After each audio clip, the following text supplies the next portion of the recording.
오늘 마태복음 17장 두 번째 시간입니다. 마태복음 17장 두 번째 왕권을 보여주신다. 지난 시간 우리가 지난 시간까지 16장에서 너희 중에 예수님의 그 앞에 서 있던 세 명의 제자들에게 너희 중에 내가 왕권을 가지고 오는 것을 볼 자가 있다라고 말씀하셨죠. 16장 28절이었습니다. 그리고 나서 지난 시간 그리고 오늘 이 시간에 그 왕권을 보여주시는 헬몬 산상에 모세와 엘리야가 나타났다. 왜 나타났을까? 라고 하는 것입니다. 오늘 마태 17장 1절로 9절까지 우리 같이 봉독하도록 하겠습니다. 엿새 후에 예수께서 베드로와 야고보와 그 형제 요한을 데리시고 따로 높은 산에 올라가셨더니 저희 앞에서 변형되사 그 얼굴이 해같이 빛나며 그 옷이 빛과 같이 휘어졌더라. 때 모세와 엘리야가 예수로 더불어 말씀한 것이 저희에게 보이거늘 베드로가 예수께 여짜와 가로되 주여 우리가 여기 있는 것이 좋사오니 주께서 만일 원하시면 내가 여기서 초막 셋을 짓되 하나는 주를 위하여 하나는 모세를 위하여 하나는 엘리야를 위하여 하리이다. 말할 때 호련히 빛난 구름이 저희를 덮으며 구름 속에서 소리가 나서 가로되 이는 내 사랑하는 아들이요 내 기뻐하는 자니 너희는 저의 말을 들으라 하는지라. 제자들이 듣고 엎드려 심히 두려워하니 예수께서 나와 저희에게 손을 대시며 가라사대 일어나라 두려워 말라 하신뒤 제자들이 눈을 들고 보매 오직 예수 외에는 아무도 보이지 아니하더라.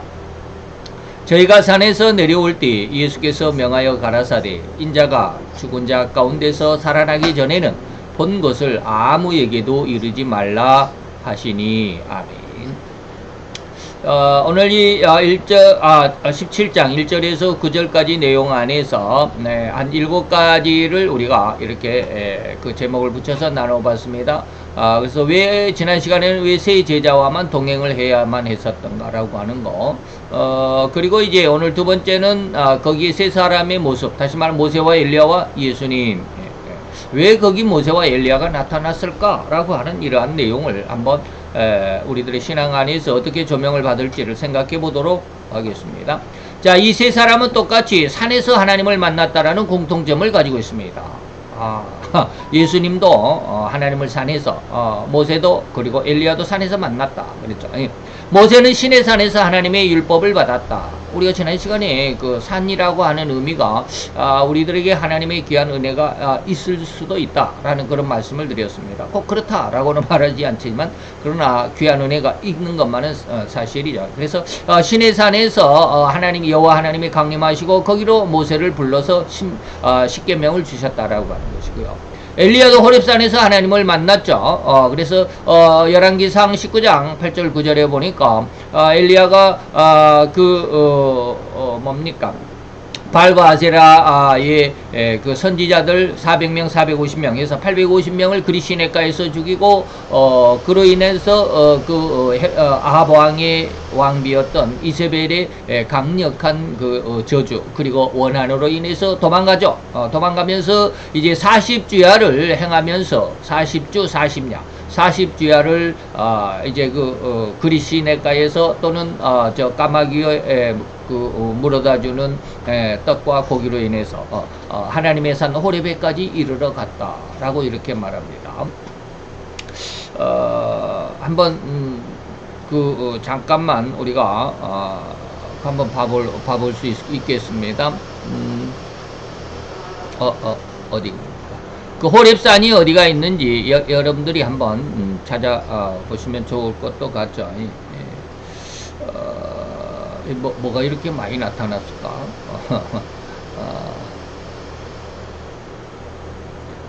이렇게 왼쪽으로 우리가 이렇게 쭉 돌아가면 이제 여기가 이스라엘입니다. 이스라엘입니다.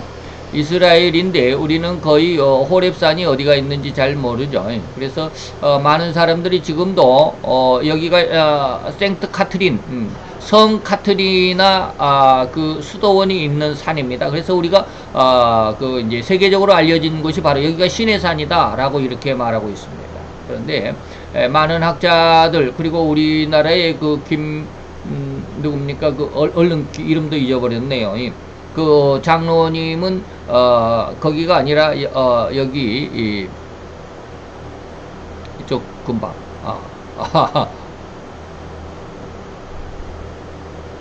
이스라엘의 이쪽 근방이 바로 이제 그 신의 산이다라고 하는 지난 시간에 한번 말씀을 드렸는데 또 잊어버렸네요.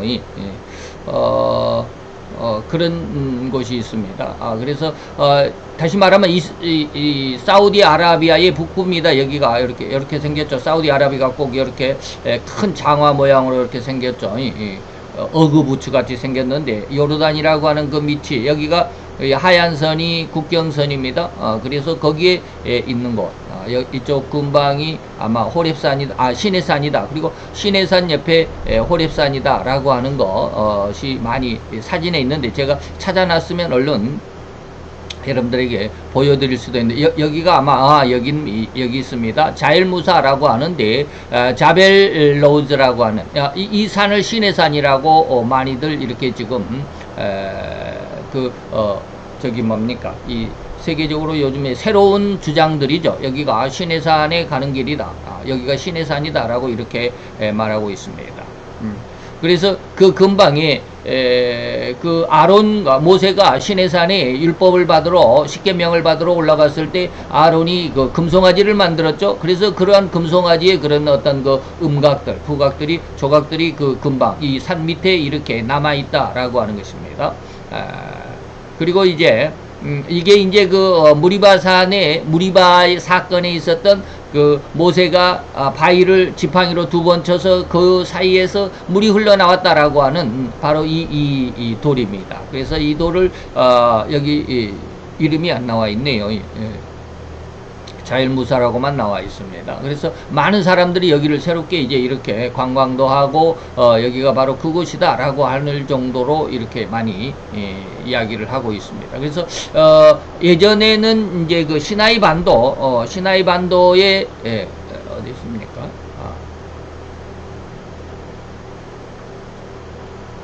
어디로 가버렸나?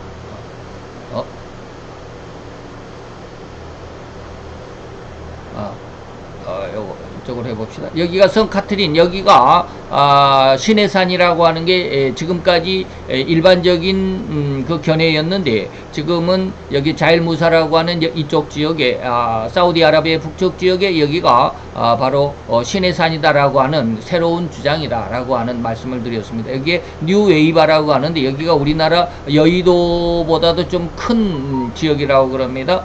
그래서 이쪽에서 아마 이 홍해를 건넜을 가능성이 있다라고 이렇게 새로운 주장입니다. 여기가 뉴웨이바라고 하는 것입니다. 그런데 예전에 여기가 성 카트린이 시내산이다라고 하는 이전까지 지금까지의 이러한 주장은 홍해를 어디에 건넜을까라고 하는 주장을 제가 좀 어디를 좀 찾아보니까 여기에 큰 호수가 있습니다. 파이든지 뭐 아이카브라든지 그레이트 비터 호라고 하는 어마어마하게 큰 호수가 있답니다. 여기 보이죠? 여기가 어디쯤 됩니까? 홍해 위쪽에 있습니다. 여기에 수에즈 운하 해가지고 이 수에즈 운하가 있는 그곳에 어마어마하게 큰 호수가 있습니다. 그래서 이 호수를 갈릴리 바다보다 좀 클 것 같아요. 근데 이 호수를 건넜다라는 주장도 있습니다. 왜 그러느냐 하면 바로 여기에 그 엘만수라, 뭐 알렉산드리아라고 하는 이 푸른색으로 이렇게 삼각형으로 뭐 가오리처럼 돼 있는 부분이 있죠. 여기가 바로 고센 땅이다라고 이렇게 주장을 합니다. 여기가 이제 이집트 땅의 고센 땅이다라고 하는 것이죠. 그래서 고센 땅에서 내려와서 이 홍해까지 안 내려가고 여기에서 이 큰 이 호수를 걷는 것이 홍해를 건넜다라고 하는 이러한 주장도 있더라고요. 예전의 주장이 그거였던 것 같아요. 우리는 이제 이런 고고학적인 어떤 그 신학적인 이런 내용들을 공부를 안 해봐가지고 그냥 홍해를 건넜다라고만 이렇게 생각을 했는데 그래서 제가 좀 찾아보기는 했습니다만은 아직도 정확하게 뭐 이쪽 주장도 맞고 저쪽 주장도 맞고라고 이렇게 생각을 했는데 나중에 보면 이제 홍해를 건너고 난 다음에 뭐 길갈이 어디고 그 다음에 이제 그 행선지들이 쭉 나오죠. 여리고까지 가기. 여리고는 여 위에가 헤브론이 있는 곳에 여기가 뭡니까 사해고 사해 위에가 여기가 이제 그 디베랴 갈릴리 바다입니다. 여기가 갈릴리 바다고요. 이 사해고 그러는데 사해 위쪽에 보니까 여기 여리고라고 써 있습니다. 영어인데요. 영어로 되어 있는데 여기가 여리고성입니다. 여리고. 그래서 여호수아가 맨 처음 가나안 땅으로 쳐들어갈 때 여리고성을 함락시켰다라고 했을 때 바로 이 성을 함락시키고 왼쪽에 있는 이 이제 그 가나안 땅이라고 우리가 흔히 말하는 이쪽으로 들어가게 되는 것이죠. 그러니까 이스라엘 백성들이 성 카트니 시내산에서 위쪽으로 이렇게 올라가서 이제 요르단 쪽으로 이렇게 건너갑니다. 그래서 이 사해를 지나서 여기 뭡니까 여리고성을 함락을 하고 이제 유대 땅 가나안 땅을 점령을 해갔다라고 하는 이런 내용입니다. 자, 그런데 산 호렙이 어디가 있느냐면 호렙산은 바로 시내산의 한 봉우리입니다. 시내산은 큰 봉우리고 그 옆에 작은 봉우리가 하나 있는데 바로 그것이 큰 봉우리는 시내산이라고 그러고 그 아래에 있는 산이 바로 이제 호렙산이다 라고 이렇게 말하는데 호렙산에서 엘리야가 만났습니다. 다음 좀 몇 주간 후에 그런 내용이 좀 나오는데 하나님을 과연 엘리야는 어떻게 만났을까? 여러분들은 어떻게 만났습니까? 잘 생각을 해 보셔야 됩니다.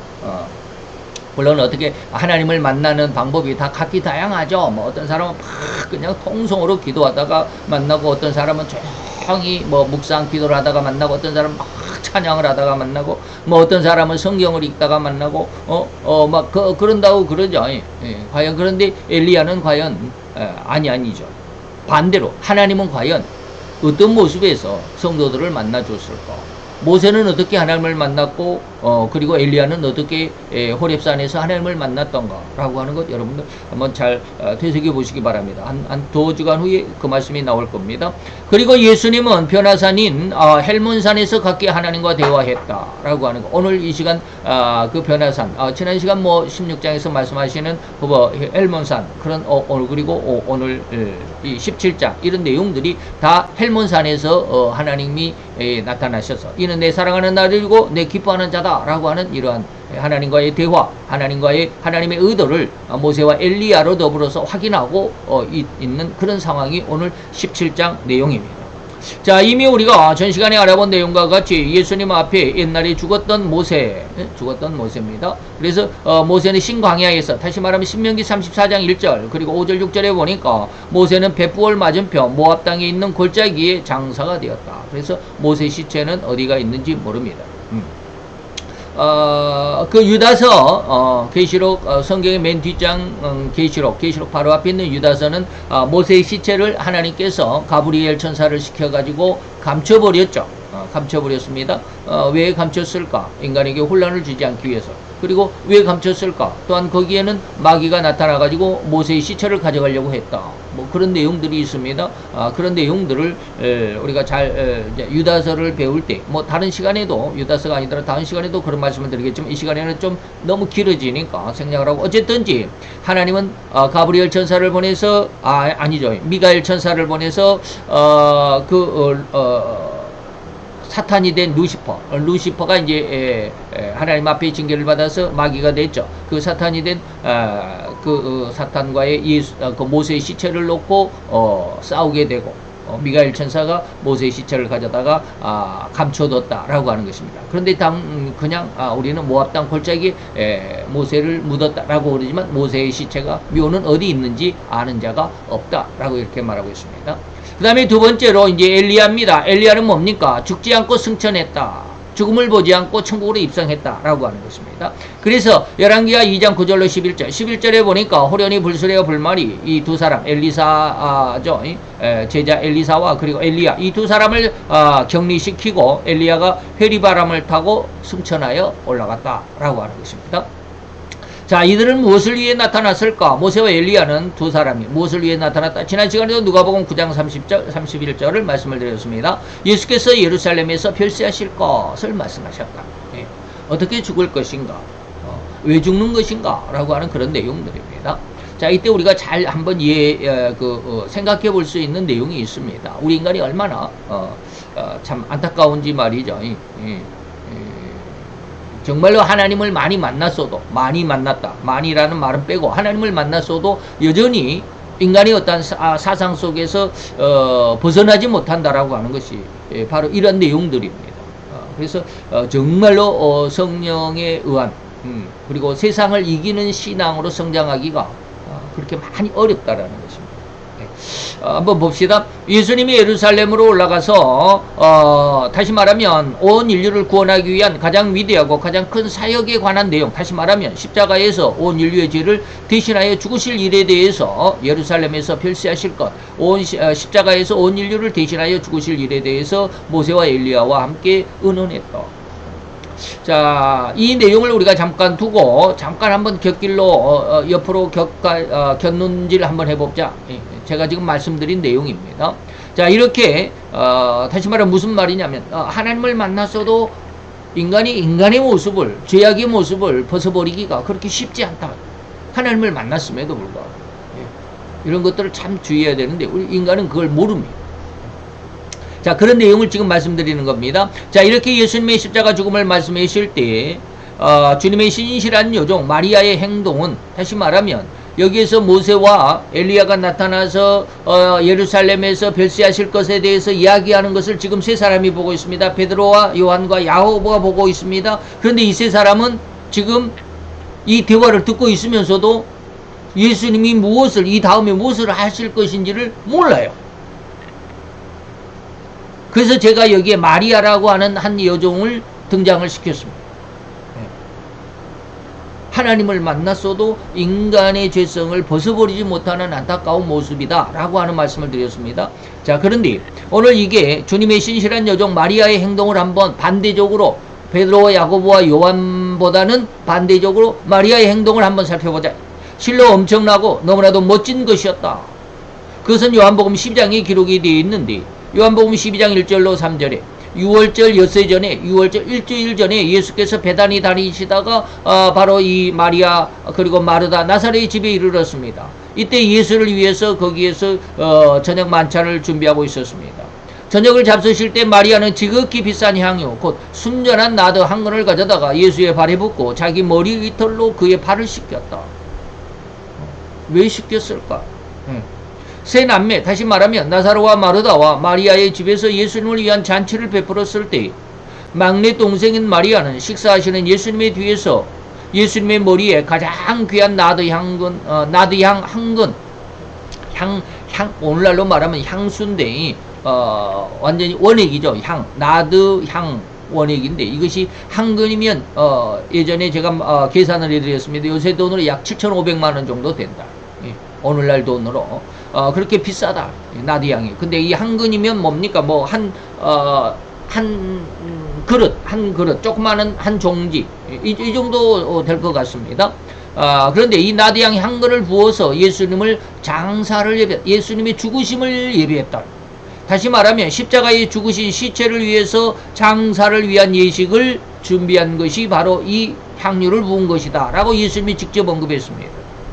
그래서 예수님께서 요한복음 12장 7절에 보니까 저를 가만히 두어 나의 장사할 날을 위하여 이 향유 부은 이 일을 가만두어라. 거기 시비 걸지 마라 라고 하신 것입니다. 바로 이때도 수제자인 베드로조차 가장 사랑받았다라고 하는 사도 요한조차 미처 예수님이 십자가의 대속의 죽음을 깨닫기 이전 지금 이때는 그 향유 기름 부음을 받을 때는 일주일 전입니다. 여기 일주일 전이라고 그랬죠. 6월절 엿새 전. 다시 말하면 6월절 날 예수님이 죽으셔야 되니까 6일 전에 예수님이 죽기 6일 전입니다. 그러면 맞대 지금 17장은 뭡니까? 한참 전이에요. 얼마나 전인지는 모르지만 여기에서 지금 누가복음에서 이렇게 헬몬산 변화산에서 모세와 엘리야가 나타나서 예수님의 십자가의 사건을 논의하고 있을 때 이때는 뭐 며칠 전인지는 자세히는 알 수 없습니다. 몇 달 전인지 몇 주 전인지는 알 수 없지만 거의 마지막 예수님의 공생의 마지막 시절이기는 하지만 이 요한복음 12장보다는 상당히 앞선, 다시 말하면 베드로, 야고보, 요한은 이미 이때도 예수님의 십자가 사건을 모세와 엘리야와의 대화 속에서 듣고 있었습니다. 그리고 또 한참 있다가 이 요한복음 12장에서 예수님의 만찬 때 마리아가 예수님의 머리에 기름을 부었을 때 이것이 바로 예수님은 뭐요? 나의 장사할 일, 예루살렘에 올라가서 내가 십자가에 죽어야 할 일에 대한 이 준비 작업이야. 그러니까 저를 귀찮게 하지 마, 욕하지 마 라고 이렇게 말씀을 하십니다. 이때까지도 베드로는 야고보는, 사도 요한은, 다시 말하면 예수님의 가장 사랑받았다고 하는 사도 요한, 수제자라는 베드로조차도 이 일이 뭔 뜻인지를 모르고 있어요. 기가 막히죠. 그런데 그러한 그 사도 요한조차도 미처 예수님의 십자가 대속의 죽음을 깨닫기 이전이다. 그럼에도 불구하고 이 여인, 다시 말하면 마리아가 예수님의 십자가 사건을 알고 있었다라는 것입니다. 그리고 그 죽음을 미리 준비하고자 예수님의 머리에 이 나드 향유를 부었다라는 것이 아니겠습니까? 그래서 제가 아까 여러분들에게 먼저 말씀을 드렸습니다. 자, 엘리야가 뭡니까? 호렙산에서 하나님을 어떻게 만났는지를 생각해 보라. 한 2주간 후에 여러분들에게 말씀을 드릴 것이다 라고 말씀을 드렸습니다. 엘리야는 어떻게 하나님을 만났을까? 이 마리아는 어떻게 예수님의 십자가에 죽으실 일을 미리 알고 있었을까? 기가 막힌 일이죠. 이런 것을 성경을 읽으면서 공부하면서 이런 것들을 좀 공부해 두어야 돼. 공부해 두어야 돼. 근데 이런 것들을 거의 공부하지 않습니다. 그냥 막 이런 말을 해도 될는지 감정대로 말이죠. 그 순간 그냥 감정이 폭발하고 하나님의 무엇인가 뜨뜻한 느낌 같은 것들을, 이런 것들만 우리는 좋아하지 않나요? 쉽게 말하면 엘리야가 하나님을 만났을 때 큰 불 가운데서 하나님이 나타나지 않았어요. 바람 가운데서 나타나지 않았어요. 엄청나게 땅을 뒤집어 엎는 지진 속에서 하나님이 나타나지 않았어요. 엘리야가 하나님을 만난 건 세미한 음성 속 아주 조용하게, 귀담아 듣지 않으면 그냥 흘러가 버릴 수, 듣지 못하고 흘러가 버릴 수 있는 그런 상황에서 하나님이 나타나셨어요. 하나님을 어떻게 만나는지 우리는 조심스럽게 생각해 봐야 할 문제. 오늘 왜 이 베드로나 사도 바울은 예수님의 십자가의 사건을 미처 알지 못하고 있었을까? 그런데 어떻게 이 마리아는 예수님의 죽음을 이미 이렇게 준비하면서 눈물로, 그리고 자기 머리카락으로 예수님의 죽음을 예비하고 있었을까? 그런데 아직 이 헬몬산에서 예수님이 이후 십자가에서 대속의 죽음을 맞을 것이라는 내용을 모세와 엘리야가 나타나 대화하는데도 지금 다시 되돌아가서 제가 지금 말씀을 드리는 겁니다.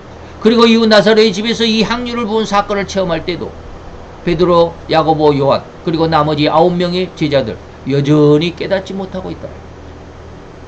그래서 그러한 심성이 아직 주님의 죽음을 이해하지 못했던 베드로는 오로지 눈앞에 보인 이 광경, 다시 말하면 죽었던 자기 조상의 그 모세, 그리고 죽지도 않고 승천했다고 하는 엘리야가 나타남을 보고 그저 좋았을 것이다.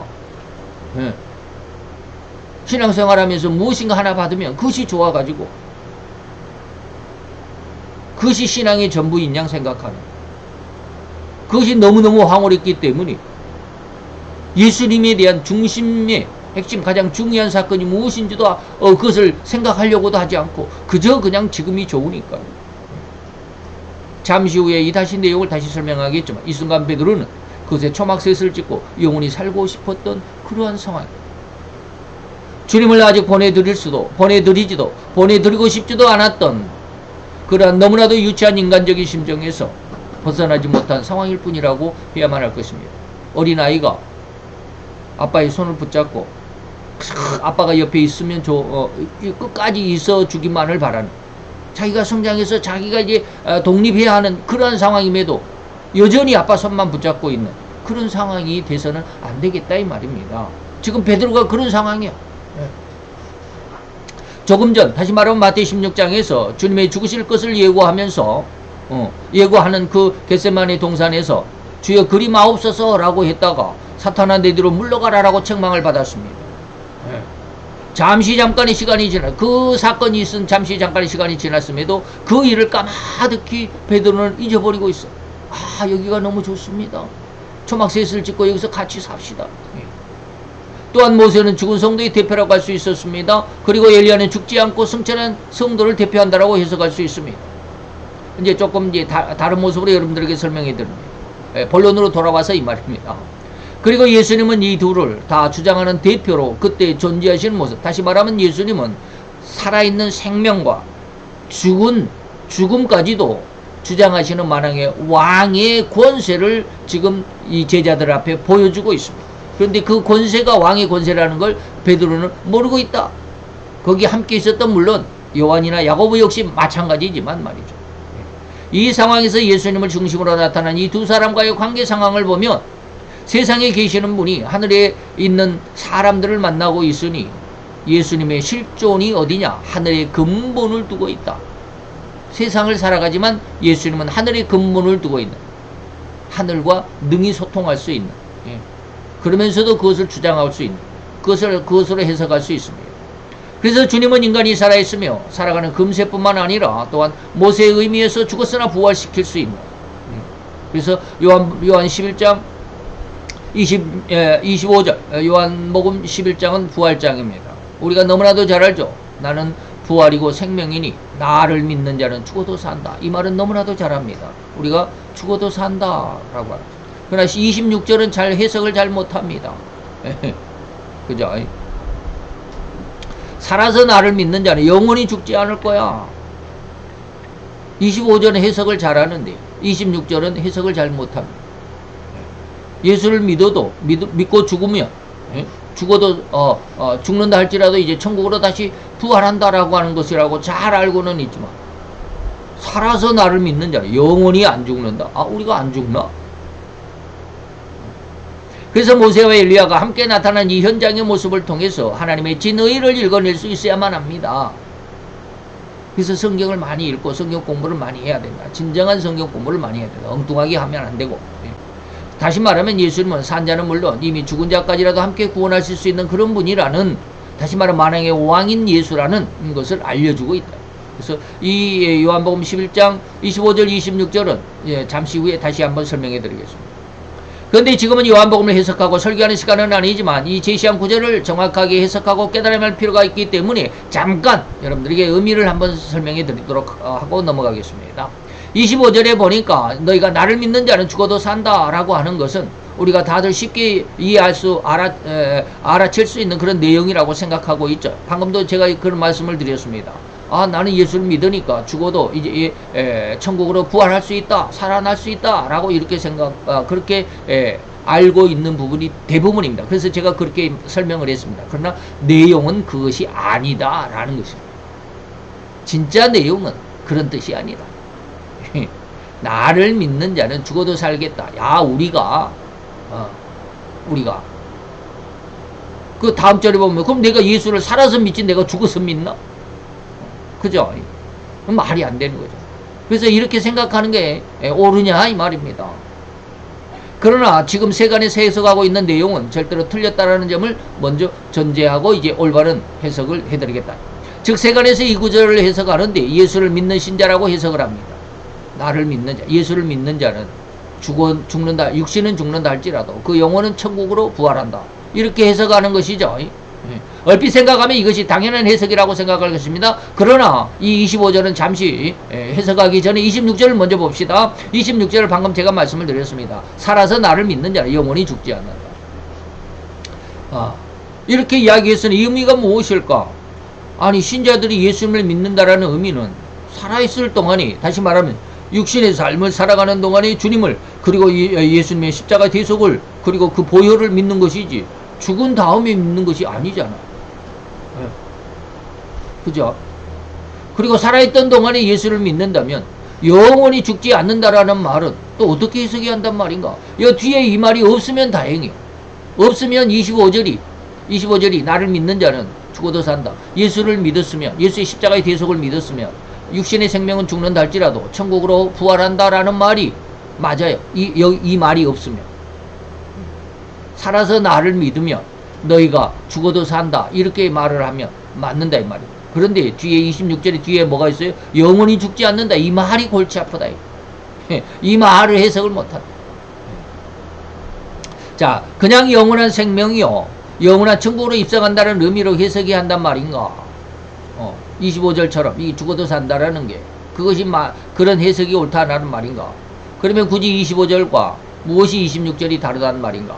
25절에서는 죽어도 산다라고 했으면서 26절에서는 영원히 죽지 않는다 이 말입니다. 그러면 26절과 25절은 어떤 관계인가? 도대체 무슨 말인가? 그죠? 25절은 죽어도 산다고 그랬는데 여기서는 안 죽는다. 그래서 이렇다 오락가락 해석해서는 안 된다. 그래서 제가 전제했습니다. 이러한 한간의 해석은 잘못됐고 틀렸다. 그런 의미가 진정한 해석이 아니다. 우리가 알고 있는 것이 조금은 잘못됐다. 조금이 아니라 잘못됐다. 그러면 진정한 의미는 무엇이고 진정한 해석은 어떤 것일까? 25절은 구약의 성도를 의미하는 것입니다. 26절은 신약의 성도를 의미하는 것입니다. 보도록. 자, 구별했습니다. 진짜 해석은 뭐냐? 25절은 구약의 성도입니다. 예수님 오시기 전에, 예수님 십자가 사건 이전에, 26절은 십자가 사건 이후의 성도들입니다. 다시 말하면 예수님의 십자가의 대속, 십자가의 보혈로 말미암아 구원의 은혜에 들어간 자들이 26절입니다. 이른바 성도들은 살아서 나를 믿는 자, 다시 말해 26절은 살아서 나를 믿는 자라고 말합니다. 신약의 성도입니다. 십자가의 은혜로 말미암아. 예수님의 대속을 보지 못한 구약의 성도들은 그들은 죽어도 산다. 예수님의 십자가의 그 보혈을 못 벗고 또는 그 은혜를 받지 못한 상황 속에서 죽었지만 그들로 산다라고 하는 것입니다. 그들은 죽어도 산다. 예수를 하나님의 약속을 믿었기 때문에 그들은 물론 의미적으로 예수라는 것, 여보수하다, 예수하다, 그런 말이 있죠. 어쨌든지 구약에는 예수라는 이름이 우리가 생각하는 그런 구약의 예수가 없었기 때문에 그래서 그 하나님의 약속의 말씀을 믿는 자는 죽어도 산다. 구약에서는. 그러나 신약에서는 나를 믿는, 살아서 나를 믿었다라고 하는 이것이 바로 뭡니까? 예수님의 십자가의 대속을 체험한 자들 이 말입니다. 그래서 이제 신약과 구약의 그런 시대적인 차이, 믿음의 차이다라고 이렇게 말씀을 드렸습니다. 오직 모세에게 주신 율법, 제물제사로 말미암아 구원함을 얻은 구약의 성도들을 나를 믿는 자라고 이렇게 해서 말씀을 해주셨다라고 합니다. 그래서 요한복음 11장 25, 6절은 죽은 자와 산 자들, 다시 말하면 모두를 다 통틀어서 다 구원하신다라는 의미가 바로 25, 26절이다 라고 하는 것입니다. 그래서 헬몬산, 이제 마태이 17장으로 돌아와서 헬몬산, 곧 변화산에서 주님과 예수님과 함께 대화하고자 나타났던 모세와 엘리야 역시 요한복음 11장 25절과 26절과 똑같다 이런 뜻입니다. 거기에 나타난 모세와 엘리야 역시 산자와 죽은 자를 모두를 주관하시고 구원하시고자 예루살렘에 올라가 십자가에 대속 제물로 죽으셔야만 한다라는 내용으로 대화하고 계셨다라는 누가의 기록을 우리에게 알려주신 거예요. 다 똑같다. 누가의 기록이나 그리고 마태, 요한의 기록 다 같은 의미다. 이것을 잘 이해하실 수 있으면 좋겠습니다. 그러므로 왕권을 가지신 예수님은 이 세상의 누구처럼 세계 방방곡곡을 돌아다니면서 이름을 알리는 것이 아니고 예루살렘으로 올라가서 어떻게 하면 진리를 바로 세울 수 있을 것인가를 대화하시는 이 상황을 우리에게 알려주고 있다. 그러므로 참된 성도나 참된 종들은 어떻게 영광을 얻을 것인가를 생각하는 것이 아니다. 그래서 한 다음 달, 지금 9월이죠. 그래서 제가 지금 계속해서 17장을 강의 원고를 정리해 가는데 어마어마한 은혜를 얻습니다. 그래서 다음 달 말쯤에 다음 10월 셋째 주나 넷째 주에 이 말씀이 나올 것입니다. 참된 성도와 참된 종들은 과연 어떠한 자격, 어떠한 심성, 어떠한 신앙을 가지고 있어야 되는가. 굉장한 은혜였습니다. 제가 깜짝 놀랐습니다. 이전까지 그렇게 생각해 보지 않았는데 그냥 성경을 공부할 때는 그런 걸 생각할 여지가 없습니다. 그러나 이것을 하나님 앞에 기도하면서 마음에 깊이 묵상하면서 이것을 원고로 작성할 때 이것이 하나님 도대체 무슨 뜻입니까? 라고 하나님 앞에 간구하고 그 뜻을 알아내려고 머리를 쥐어 짜낼 때 하나님의 은혜가 엄청나게 크게 왔습니다. 그래서 참된 성도나 참된 종들은 과연 어떻게 하나님의 영광을 나타낼 것인가 라는 자기의 영광이 아니라 하나님의 영광을 어떻게 나타내 주실 것인가, 어떻게 하면 주님의 영광스럽게 하고 어떻게 하면 진리 안에서 주님의 영광을 위한 죽음을 맞이할 것인가를 생각하는 사람들이 바로 참된 성도고 참된 종들이다. 그래서 요한복음 12장 31절 내가 땅에서 들리면, 내가 희생이 되면, 내가 죽으면 이 말입니다. 모든 세상 사람을 내게로 이끌겠노라. 구원의 반열에 입성시키겠다. 십자가의 대속의 보혈 안으로 내가 끌어안아 주겠다. 이런 말입니다. 32절의 내용이 바로 그것입니다. 오직 자기의 희생으로 말미암아 많은 사람에게 귀하고 좋은 것으로 안겨주시기만을 바라는 삶, 그런 인생이 바로 예수님의 십자가의 인생이었습니다. 이는 자기의 명예를 높이는 것이 아니고 십자가를 지고 높이 달리게 되면, 다시 말해 십자가에 죽게 되면, 자기가 다시 말해 희생의 제물로 하나님 앞에 드림바 되면 또 그렇게 하겠다라는 참 진리의 종이 모습을 보여주셨다, 나타내셨던 것이다 라고 하는 것입니다. 그래서 사도 바울은 갈라디아 6장에 말합니다. 내게는 우리 주 예수 그리스도 십자가 외에는 결코 다른 것을 자랑할 것이 없다. 이런 내용. 오늘 사도 베드로, 야고보, 요한을 제가 비난하는 것이 아니라 아직은 우리가 하나님을 만나고 하나님의 은혜와 진리 안에 있다고 하면서도 인간의 육신의 그 죄성을, 욕망을, 그리고 자기들의 어떤 바라는 어떤 기대, 소망, 이런 것들을 버리지 못하는 상황이 너무 많다라고 하는 것, 여러분들이 한번 좀, 예수님의 수제자도 그랬다면 우리 같은 것들이야 얼마나 더 은혜 안에 몸부림치며 붙들려 있고자 해야만 하는가 라고 하는 것, 여러분들이 다시 한번 생각할 수 있는 귀한 기회고, 그래서 오늘 모세와 엘리야가 나타났던 그 의미가 예수님과 어떠한 관계를 가지고 있는지 조차도 여러분들에게 말씀을 드렸습니다. 진리의 깊은 은혜가 우리 가운데 살아 생명력 있는 은혜로 나타나 받을 수 있기를 축원하며 권면하면서 기도합시다. 할렐루야. 주님, 오늘도 여호와의 귀한 은혜와 은총을 감사드리나이다. 주의 영광 앞에서 아버지, 우리가 머리를 조아리며 엎드려 부복하였을 때 하나님의 하늘의 것으로 충만하게 채우시는 은혜의 역사가 풍성하여지게 되기를 원합니다. 아버지, 우리의 지혜와 지식을 열어주시고 우리의 눈을 열어주시고 우리의 마음의 문을 열어주셔서 하나님의 것을 받아들일 수 있는, 하나님의 것을 깨달을 수 있는, 하나님의 것을 알고 그 안에서 함께 동참하며 하나님께 영광을 돌리고자 하는 귀한 신앙의 신심이 우리 가운데 더 풍성하고 더 많은 것으로 수확되는 은혜의 역사가 이루어지게 하여 주옵소서. 보고도 보지 못하며 듣고도 듣지 못하고 알지도 못하는 안타까운 자의 자리에서 이제는 번영이 일어나 진정으로 주의 영광 앞에 있는 하나님의 귀한 아들과 딸들로 성장할 수 있는 은혜의 역사가 이루어지게 하여 주시옵소서. 예수 그리스도 이름으로 감사와 기도드려 싸움나이다.